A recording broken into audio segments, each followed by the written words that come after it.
selamat malam buat kita semuanya. Terpujilah Tuhan oleh karena berkat-Nya. Malam hari ini, malam yang keempat, kita boleh mengikuti acara belajar Alkitab interaktif online. Saya menyambut buat kita semuanya, Bapak Ibu, saudara-saudari yang kekasih yang mengikuti acara ini, baik yang lewat Zoom maupun lewat media YouTube dan Facebook. Saudara yang berkati oleh Tuhan, tentunya kita sudah terberkati dari pelajaran-pelajaran 3 malam yang sudah berlalu, dan kita rindu untuk tetap berkati oleh Tuhan, teristimewa buat pelajaran kita pada malam hari yang indah ini. Bapak Ibu yang kasih dalam Yesus Kristus, pada mulanya Allah menciptakan manusia itu sempurna adanya. Ditempatkan di Taman Eden, taman yang sempurna, mana manusia itu penuh dengan kebahagiaan. Allah telah menyediakan segala sesuatu bagi mereka di Taman Eden itu. Dan teristimewa, hubungan manusia dan Allah di Taman Eden itu adalah hubungan yang begitu dekat. Adam dan Hawa setiap hari bersama-sama dengan Allah. Mereka bertatap muka langsung dengan Allah di Taman Eden itu. Mereka selalu merindukan kehadirannya dan menjadi sukacita bagi mereka ketika mereka mendengar akan derap langkah kaki Tuhan hadir di Taman Eden itu. Di Taman Eden itu Adam dan Hawa menikmati keintiman yang begitu dekat dengan Sang Penciptanya. Namun hubungan itu terputus. Di mana suatu ketika Hawa berjalan-jalan seorang diri di taman itu dan mendekati pohon yang Tuhan katakan tidak boleh dimakan oleh mereka. Ketika dia mengagumi keindahan daripada buah itu, tanpa dia sadari di sana ada seekor ular yang telah dimasuki oleh iblis itu dan menggoda daripada Hawa. Meyakinkan Hawa ketika dia memakan buah dari pohon itu, maka matanya terbuka. Dia akan sama seperti Allah, mengetahui yang baik dan yang jahat. Dia tergoda dengan bujukan daripada ular itu dan memutuskan untuk mengambil serta memakan dari buah yang dilarang oleh Tuhan. Dengan berbuat demikian, Hawa telah melanggar aturan yang Tuhan telah berikan bagi mereka di taman ini. Dengan dia melanggar akan hukum yang Tuhan berikan, berarti mereka sudah jatuh ke dalam dosa, dan dengan demikian hubungan mereka dengan Tuhan terputus. Ikatan keintiman mereka dengan Allah yang selama ini yang begitu dekat, yang mereka rindukan setiap hari bersama-sama dengan Allah, terputus oleh karena dosa mereka. Dan sekarang mereka merasakan kesepian oleh karena dosa itu. Mana mereka harus diusir dari Taman Eden yang sempurna itu. Mereka harus keluar dari Taman Eden yang sempurna itu. Manusia terpisah dengan Allah oleh jurang dosa yang telah dilakukan, yang diperbuat oleh manusia yang pertama ketika mendengar bujuk rayu daripada Hawa, daripada setan pada saat itu. Lalu menjadi pertanyaannya, ketika sudah terbentang jurang dosa yang memisahkan antara Allah dan manusia, apakah solusi? Apakah ada yang bisa menyatukan kembali antara hubungan Allah dengan manusia yang sudah terputus? Karena jurang dosa itu, kita membutuhkan jembatan penghubung. Sebagaimana judul pelajaran kita pada malam hari ini, jembatan kepada kehidupan kita. Jembatan kepada kehidupan kembali. Jembatan kepada kehidupan kekal. Jembatan kepada kehidupan yang Allah rencanakan bagi manusia. Bapak Ibu, dalam kehidupan kita setiap hari, kita pasti bertemu dengan jembatan. Sadar atau tidak sadar, kita pasti melalui satu jembatan. Jembatan itu merupakan penghubung dua ujung jalan yang terputus. Apakah oleh sungai, oleh saluran, oleh lembah, atau oleh hal-hal yang lain. Yang artinya jembatan ini akan menghubungkan kita dengan ujung jalan yang terputus itu. Atau jembatan ini akan mempercepat waktu atau rute perjalanan kita. Dengan kata lain, jembatan itu akan menghantarkan kita dengan jalan yang lebih cepat ke tujuan yang akan kita capai. Bila mana terputus oleh hal-hal seperti sungai, saluran, lembah, dan lain-lainnya. Kita terputus hubungan kita dengan Tuhan. Yesaya 59 ayat 2 dikatakan, tetapi yang merupakan pemisah antara kamu dan Allah ialah kejahatan, dan yang menyembunyikan dia menyembunyikan diri terhadap kamu sehingga ia tidak mendengar ialah segala dosa. Dosa kita, dosa manusia pertama, dosa Hawa dan Adam membuat kita terpisah dengan Allah. Dosa itu memunculkan atau menciptakan satu jurang pemisah yang tidak mungkin membuat manusia itu langsung bertemu dengan Allah, langsung bersama dengan Allah. Dosa itu memisahkan kita dengan Allah. Dosa mengakibatkan kita terputus dari Allah atau terpisah dari Allah. Dan tentunya terancam dengan kematian yang kekal. Sebagaimana dikatakan dalam Roma 3 ayat 23. Sebab upah dosa adalah maut. Oleh dosa, maka upah manusia sesungguhnya adalah kematian yang kekal. Oleh karena dosa, maka manusia terpisah dari Allah. Oleh karena dosa, maka kita terputus oleh karena jurang dosa itu. Oleh sebab itu, kita membutuhkan satu jembatan yang akan menghubungkan kita kembali kepada Allah pencipta kita. Namun Allah dengan kasih-Nya menyediakan jembatan itu untuk menyeberangi, memungkinkan kita menyeberangi jurang dosa dan kematian itu. Kita melihat inilah kasih Allah bagi kita manusia yang Dia ciptakan dan kemudian Dia tebus di dalam Yohanes 3 ayat 16 sampai ayat yang ke-17. Karena begitu besar kasih Allah akan dunia, sehingga Ia telah mengaruniakan anaknya yang tunggal, supaya setiap orang yang percaya kepadanya tidak binasa, melainkan beroleh hidup yang kekal.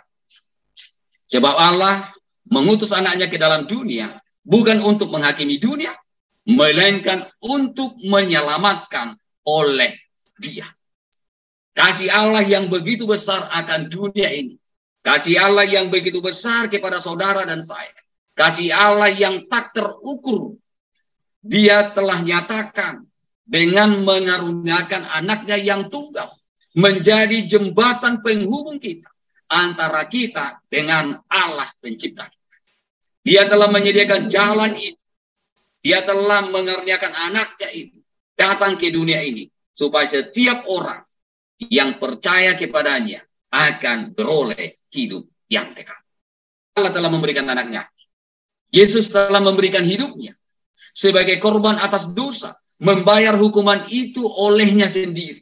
Pada zaman perjanjian lama, atau segera setelah Adam dan Hawa jatuh ke dalam dosa, maka Allah juga telah membuat satu contoh, gambaran praktek untuk sarana menghubungkan mereka dengan Allah, yaitu mengorbankan korban bakaran mereka, yang menggambarkan akan ada korban yang sesungguhnya.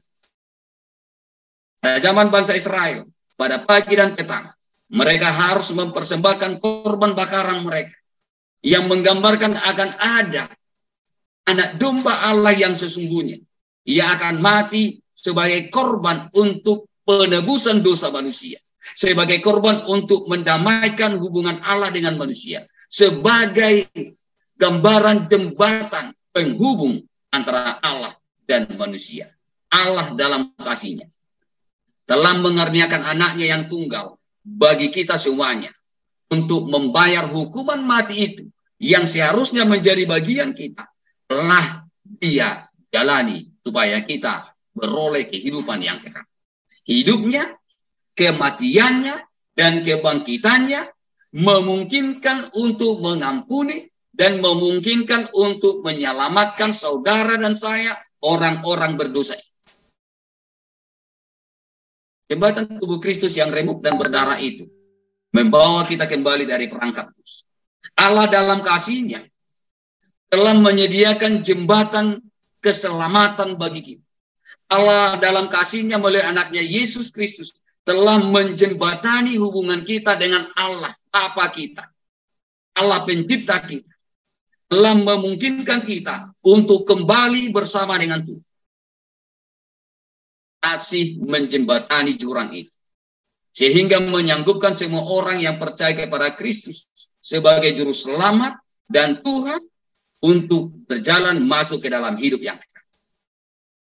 Oleh karena kasih-Nya, Tuhan kita Yesus Kristus telah menjembatani kita.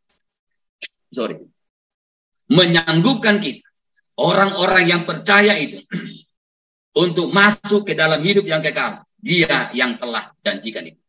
Bagaimanakah Yesus bisa kita sebut sebagai jembatan keselamatan? Sebagai orang Kristen tentunya kita percaya itu, bahwa Yesus adalah juru selamat kita. Dia yang telah menjembatani kita. Tetapi pelajaran kita pada malam hari ini, kita mau melihat beberapa bukti Alkitabiah yang menyatakan bahwa Yesus adalah juru selamat kita. Yang menyatakan bahwa Yesus layak menjadi jembatan penghubung kita antara kita dengan Allah pencipta kita. Yang pertama, Yesus adalah yang datang dari sorga ke bumi ini. Yesus katakan di dalam kitab Yohanes 8 ayat 58. Kata Yesus kepada mereka, Aku berkata kepadamu, sesungguhnya sebelum Abraham jadi, aku telah ada. Yesus bersaksi tentang dirinya, bahwa dia telah ada sebelum Abraham ada. Yesus telah memberitahukan kepada dunia, bahwa dia ada, dia selalu ada, dan selalu akan ada. Dalam Yohanes 1, ayat 1 dan 2. Pada mulanya adalah firman. Firman itu bersama-sama dengan Allah. Dan firman itu adalah Allah. Ia pada mulanya bersama-sama dengan Allah. Bapak Ibu dikasihi oleh Tuhan, saudari yang hadir pada malam hari ini. Baik lewat media Zoom, baik lewat YouTube maupun Facebook. Firman Tuhan meyakinkan kita bahwa Yesus Tuhan kita sudah ada dari sejak semula. Dia ada dari zaman kekekalan sampai kepada kekekalan. Sebelum dia lahir ke dunia ini, dia sudah ada bersama-sama dengan Allah. Dia adalah Allah, dia adalah pencipta kita, dan dia adalah penebus kita. Dia ada sejak pada mula. Dan dia menjelma, hadir di tengah-tengah kita manusia ini, di tengah-tengah dunia yang berdosa ini, supaya saudara dan saya layak untuk diselamatkan. Menjadi penghubung antara kita dengan Allah. Pencipta langit dan bumi datang dan mengenakan daging manusia. Dan tentunya Alkitab menuliskan banyak tentang kelahiran Yesus. Kita bukan mau membahas tentang kelahiran Yesus, tapi kita mau melihat malam hari ini meyakinkan kita bahwa dia layak menjadi jembatan penghubung keselamatan kita. Dia yang adalah pencipta langit dan bumi. Dia datang ke dunia ini untuk menebus kita dari dosa. Matius 1 ayat 21. Roh Kudus itu berkata kepadanya, ia akan melahirkan anak laki-laki. Dan engkau menamakan dia Yesus. Kata Roh Kudus itu, kata malaikat itu kepada Yusuf. Karena dialah yang akan menyelamatkan umatnya dari dosa. Dia diyakinkan bahwa yang dilahirkan itu adalah Tuhan kita, penyelamat manusia yang datang ke dunia ini. Meskipun Yesus lahir dari seorang manusia, dia adalah Allah. Allah dalam daging manusia. Ini tentunya di luar kemampuan kita berpikir. Tetapi itu adalah satu kuasa Allah yang tidak bisa dibuktikan oleh seorang manusia. Ini adalah kuasa Allah untuk menebus kita. Dia datang lahir ke dunia ini. Yesus pencipta semesta alam, rela datang ke dunia kita ini untuk melepaskan kita dari dosa dan kematian, menjadi jembatan penghubung kita antara kita dengan Allah Bapa yang selama ini kita terpisah oleh karena jurang dosa. Yang kedua, Yesus menjalani kehidupan tanpa dosa. Ibrani 4 ayat 14 sampai 15. Yesus anak Allah. Sebaliknya sama dengan kita. Ia telah dicobai hanya tidak berbuat dosa. Apa yang kita alami di dunia ini, tentunya Yesus di dalam kemanusiaannya juga alami. Dia mengalami kesusahan, dia mengalami rasa capek, dia mengalami rasa lapar, dia mengalami apa yang kita alami. Dia sama dengan kita. Dia juga dicobai sebagaimana kita juga dicobai. Hanya saja selama di dunia ini. Sehingga dia layak disebut sebagai juru selamat kita. Jembatan keselamatan kita. Jembatan yang akan membawa kita kepada kehidupan yang kekal. Selama di dunia. Dia tidak berbuat dosa. Di dalam Matius 4 ayat 1-11. Di sana kita melihat bagaimana setan berusaha memperdaya Yesus. Mencobai Yesus sebanyak 3 kali. Setelah melalui atau melewati puasa selama 40 hari 40 malam. Setan datang dan melihat akan kelemahan daripada Yesus. Mencobai dia sebanyak 3 kali. Namun Yesus dapat mengalahkan setan dengan satu pernyataan, ada tertulis.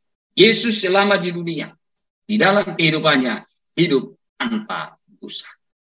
Yesus mengalahkan pencobaan, menghidupkan kehidupan tanpa dosa, agar ia dapat memberikan itu kepada kita sebagai ganti kehidupan lama kita yang penuh dosa. Inilah yang harus kita renungkan, kita manusia setiap hari berbuat dosa. Upah dosa adalah maut. Upah dosa adalah maut. Maut itulah kematian yang kekal. Tidak ada pengharapan bagi kita manusia yang selalu jatuh dalam dosa. Selain di dalam dia, yaitu Yesus yang pernah hidup di dunia ini yang tanpa dosa. Yang ketiga, Yesus mati untuk menghapus dosa. Pada keesokan harinya, Yohanes Pembaptis melihat Yesus datang kepadanya dan ia berkata, lihatlah anak domba Allah yang menghapus dosa dunia. Yohanes Pembaptis adalah disebut perintis jalan bagi Yesus, pembuka jalan bagi Yesus. Ketika dia melihat Yesus datang kepadanya, lalu dia berseru dan menyampaikan kepada orang banyak itu, lihatlah anak domba Allah. Inilah dia yang menghapus dosa dunia. Yesus mati di kayu salib untuk menebus kita, untuk menghapus dosa saudara dan saya, untuk melayakkan kembali hubungan kita dengan Allah, untuk mempersatukan kita kembali dengan Allah pencipta kita, untuk menjembatani kita yang selama ini sudah terputus oleh karena dosa antara kita dengan Allah pencipta kita. Semua orang telah berbuat dosa dan patut menerima kematian kekal. Dia menjadi berdosa karena kita. Dia menjalani hukuman dosa karena saudara dan saya. Dia menjalani hukuman dosa, hukuman akibat dosa itu karena saudara dan saya. Untuk kita, kematiannya itu menjadi satu kemenangan bagi kita. Kematiannya itu adalah kepastian akan kekalahan atau penaklukan atas dosa-dosa saudara dan saya. Ia membayar hukuman mati untuk kita. Dan kematiannya adalah satu karunia, dan karunia Allah itu adalah hidup yang kekal. Dia mati di kayu salib, membayar hutang dosa kita, mengaruniakan kepada kita kehidupan yang kekal. Sebab Allah telah berfirman pada mulanya, ketika engkau memakannya, ketika engkau menjamanya, tentulah engkau akan mati. Sebelum ada yang menebus kita, tentunya upah kita adalah maut. Tetapi terpujilah Tuhan, oleh karena kasih-Nya di dalam anaknya Yesus Kristus, yang telah menebus kita, yang rela mati di kayu salib, mengaruniakan kehidupan kekal itu bagi saudara dan saya. Roma 5:1, sebab itu kita yang dibenarkan karena iman, kita hidup dalam damai sejahtera dengan Allah, oleh karena Tuhan kita Yesus Kristus. Kita sekarang hidup dalam iman, percaya kepada Tuhan kita Yesus Kristus, yang menjadi pendamai kita, yang telah mati bagi saudara dan saya, supaya kita didamaikan kembali, supaya menjembatani kita, menjembatani hubungan kita yang selama ini telah terputus oleh karena dosa. Kita kembali dipulihkan hubungan kita dengan Allah pencipta. Yang keempat, Yesus menjembatani kita kepada kehidupan yang kekal, karena Yesus bangkit dari kematian. Kematian Yesus di salib bukanlah akhir dari seluruh kisah hidup. Dia tidak bisa tetap tinggal mati dan menjadi juru selamat kita. Rasul Paulus katakan, dan jika Kristus tidak dibangkitkan, maka sia-sialah kepercayaan kamu, dan kamu masih hidup dalam dosa. Demikianlah binasa juga orang-orang yang mati dalam Kristus. Seandainya, sekiranya Kristus tidak dibangkitkan, maka sia-sialah kepercayaan saudara dan saya. Sia-sialah kita yang mempercayai Tuhan kita. Tetapi terpujilah Tuhan, Dia telah bangkit dari kematian itu. Dia telah mengalahkan kematian itu. Dia telah mengalahkan maut itu. Dan menjadi jaminan bagi kita bahwa kita dijembatani kepada kehidupan yang lebih baik. Yaitu kepada kehidupan yang kekal yang Allah telah anugerahkan dari sejak mulanya. Karena Yesus hidup, Dia berkuasa atas kematian. Maka Ia akan melepaskan kita dari kematian dan memberikan kita hidup yang berlimpah dan kekal. Yesus telah hidup, Dia telah bangkit, melepaskan kita dari kematian, memberikan kita hidup yang kekal. Tentunya ini satu kabar sukacita bagi kita semuanya, Bapak Ibu saudara kasih dalam Yesus Kristus, yang hadir pada malam hari ini, yang diberkati Tuhan pada malam hari ini, baik lewat Zoom, baik yang ada di YouTube maupun yang di Facebook. Kitalah orang-orang yang diberkati oleh Tuhan pada malam hari ini. Karena pelajaran kita meyakinkan kita, Yesus itu telah menaklukkan dosa. Yesus itu telah menaklukkan kematian itu. Dia telah melepaskan kita dan memberikan kita hidup yang berlimpah dan menjembatani kita kepada kehidupan yang kekal. Yang kelima, Yesus naik ke surga dan berjanji akan datang kembali. Yohanes 14 ayat 1-3. Janganlah gelisah hati. Percayalah kepada Allah, percayalah juga kepada aku. Di rumah Bapakku banyak tempat tinggal. Jika tidak demikian, tentu aku mengatakannya kepada aku. Sebab aku pergi ke situ untuk menyediakan tempat bagi. Dan apabila aku telah pergi ke situ dan telah menyediakan tempat bagi, aku akan datang kembali dan membawa kamu ke tempat, supaya di tempat di mana aku berada, kata Tuhan kita, kamu pun berada. Yohanes 14 ayat 1-3. Dia telah mati di kayu salib, Dia telah bangkit dari kubur, dan sekarang kabar baiknya, Dia telah terangkat ke surga, dan bahkan Dia berjanji, aku akan datang kembali. Yesus begitu mengasihi kita. Dia bukan hanya sekedar terangkat ke surga dan melupakan saudara dan saya. Tetapi Dia katakan, aku menyediakan tempat bagimu. Aku pergi ke situ menyediakan tempat bagimu. Dan setelah tempat itu pasti ada pada kita. Karena tempat itu tentu ada. Tuhan katakan, di rumah Bapakku banyak tempat tinggal. Dia mau memastikan di tempat yang banyak itu ada tempat untuk saudara dan saya. Dan ketika tempat itu sudah ada untuk kita, maka Dia akan datang membawa kita ke tempat yang Dia sudah sediakan bagi saudara dan saya. Bapak Ibu, kabar sukacitanya, di rumah Bapa di surga itu ada banyak tempat tinggal. Hanya sekarang kita mau pastikan, tentunya dalam iman kita kepada Tuhan kita Yesus Kristus, apakah di tempat yang banyak itu ada tempat saudara dan saya? Untuk itulah Tuhan kita terangkat ke surga dan berjanji. Maka adalah bagian kita di awal kalimat ini, supaya kita jangan gelisah, supaya kita tetap percaya kepada Allah, supaya kita percaya kepada Tuhan kita, yang Dia adalah juru selamat kita, yang Dia yang telah menjembatani kita, yang Dia telah menjadi jembatan penghubung kita kepada kehidupan yang kekal. Yang keenam, Yesus melayani sebagai imam besar di surga. Dia bukan hanya menyediakan tempat, Dia bukan hanya berjanji akan datang kembali, tetapi Dia sekarang menjadi imam besar. Ibrani 2:17-18. Itulah sebabnya, maka dalam segala hal Dia harus disamakan dengan saudara-saudaranya, supaya Ia menjadi imam besar yang menaruh belas kasih seluruh bangsa. Sebab oleh karena ia sendiri telah menderita karena pencobaan, maka ia dapat menolong mereka yang dicoba. Bapak Ibu, kata imam besar ini diambil dari kebiasaan pelayanan di bait suci kuno perjanjian lama. Di mana ada seorang imam besar yang akan melayani sekali setahun pada hari Grafiratif. Menjadi penghubung antara orang Israel dengan Allah di surga.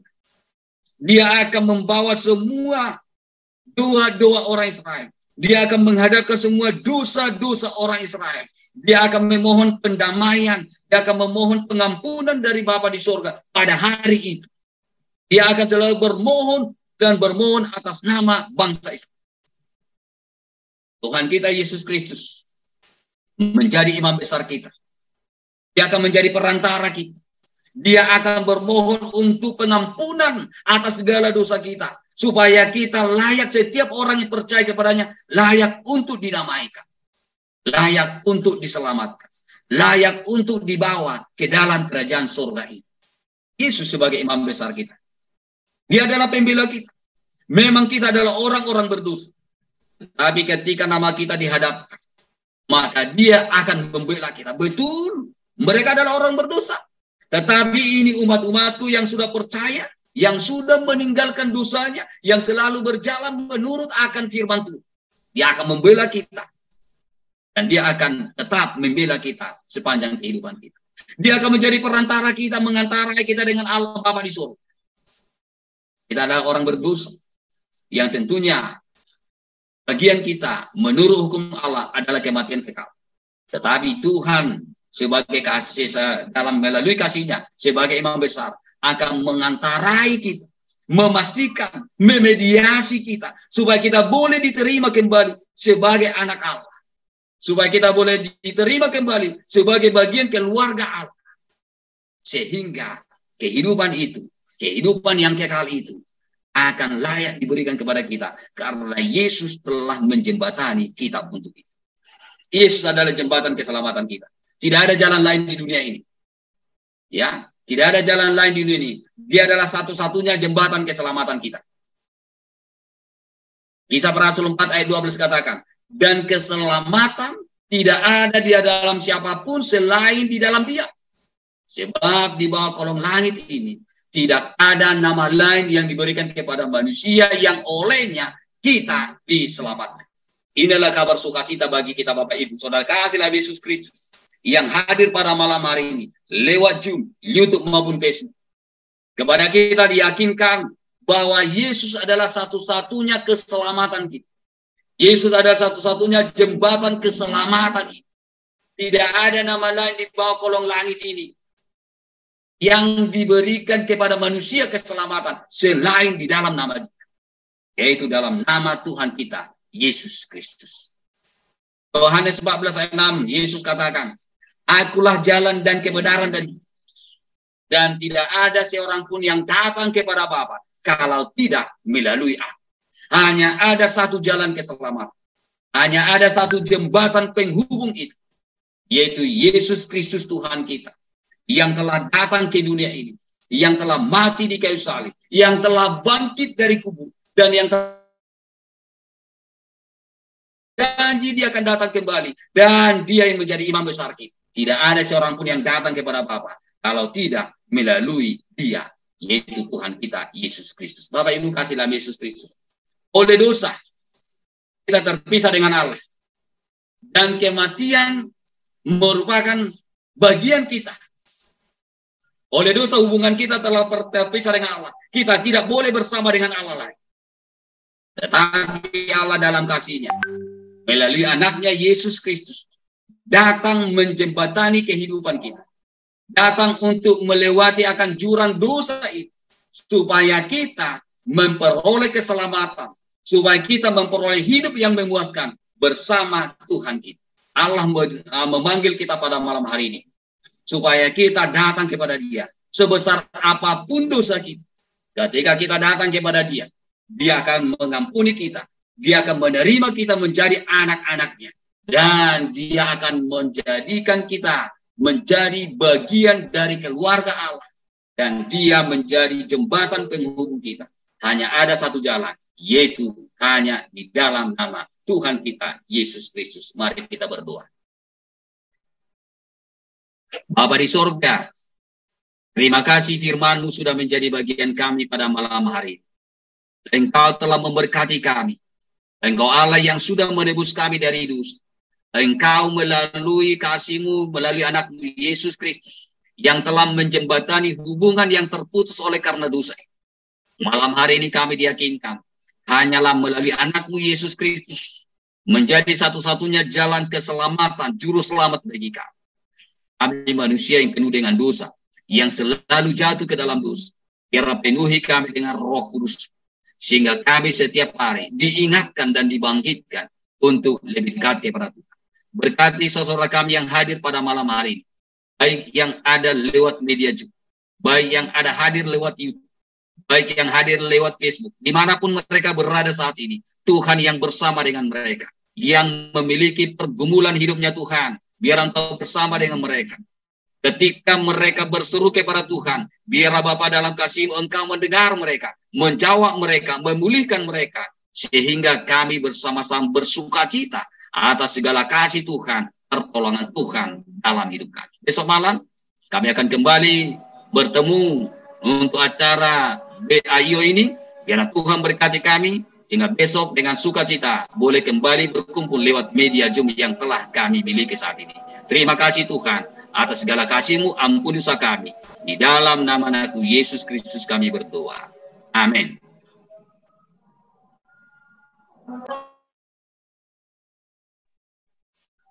Terpujilah nama Tuhan. Acara belajar Alkitab interaktif online Uni Indonesia Kawasan Barat di malam yang keempat ini telah kita selesaikan. Kami kembali mengundang Bapak, Ibu, dan saudara-saudariku dimanapun kita berada untuk boleh kembali hadir menyaksikan acara ini pada besok malam di jam yang sama, yaitu pukul 18.45 WIB. Adapun partisipan yang akan membawakan acara besok hari, yaitu